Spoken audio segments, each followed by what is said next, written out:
My boys were 3 and 4 when I first asked them the question. They'd just been chasing each other around and had a break, sat at the breakfast table, so I asked, "Boys, what do you want to be when you grow up?"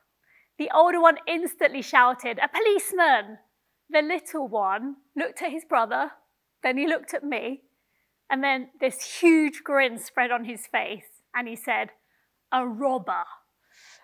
And when I was reflecting on that conversation later in the evening, I realized it's a really fun question to ask, but there's another question, one that we never ask ourselves and we rarely ask other people, and that is, how do you want to be when you grow up?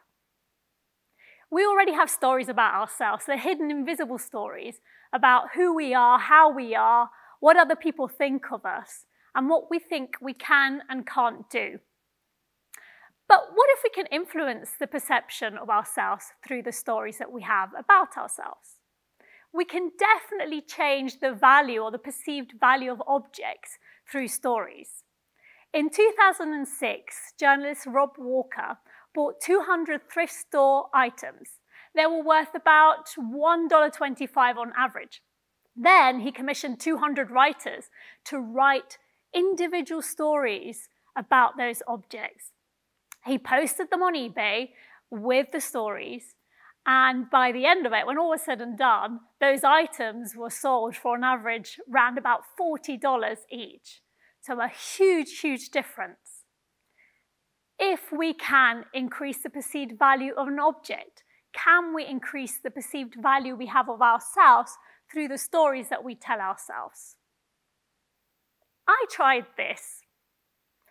But I encountered 3 challenges, which I'm going to share with you. The first was expectations. Think about a TV program that maybe you've watched for years and years and years with the same actors. When you watch those actors trying to play somebody completely different in a film, that's so strange. It's so odd to see them outside of the character that we expect to see them in. And actors have to work so hard to break out once they've been typecast. The same can happen to us in the real world. We have expectations of the character that other people are going to play in our lives, and they have expectations of the character that we're going to play in their lives. And when we go outside of that, it feels wrong. So for example, you might be known as the forgetful friend that always leaves their phone somewhere, or the class clown that makes everybody laugh, or the party goer who's always last at the party. But what happens when the class clown decides he doesn't want to be funny in class anymore because it's affecting his grades? Or when the party goer decides they just need a few nights in? Well, we get confused. We're like, hey, you're not playing the role that I expect you to. And we might inadvertently do things or say things to try to lure them back into the character that we expect of them. And that's what makes it really, really challenging for us to flip our script and change our story. However, we can overcome that. We can overcome it by having a crystal clear vision of what is our new story and how do we want to be.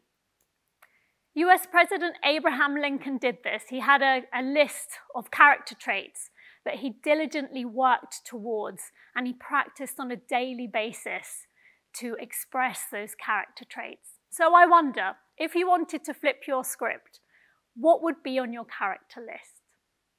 The second challenge is that we based our narrative on our past and what we think we know about ourselves.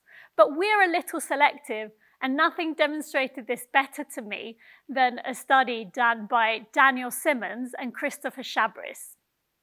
It's called the Selective Attention Test. And it goes a little bit like this. You sit and you watch a video and you're told to watch for how many times a ball is passed between people wearing a white t-shirt. So the video begins. These people, there's a mixture of them. Some are wearing white t-shirts, some are wearing other colors, and they're bouncing the ball. They're moving at the same time. They're passing it to each other. You're so concentrated on keeping track of how many passes there are between the people in the white t-shirt. At the end, you're asked the question, how many passes were there? And you feel super smug because hopefully you got the answer right. And then you feel really a little less smug when the next question comes up, which is, did you see the gorilla? When I first saw that question, I was absolutely gobsmacked. What gorilla? I never saw one. So I went back and started the video again. And there he was, brazenly walking through across the screen, stopping in the middle in this crowd of people bouncing and passing the ball to each other. He even stops to beat his chest for a minute before continuing. But I never saw him. Even though he was there all along, I missed it. So what else are we missing when we create our narratives of ourselves? We might think of ourselves as unlucky and then selectively forget all the times that we've found money on the floor. I actually try to use that selective attention to my advantage. So my natural tendency will be to scour my past to look for all of the times that I've messed up or I haven't lived up to my expectation of how I want to be.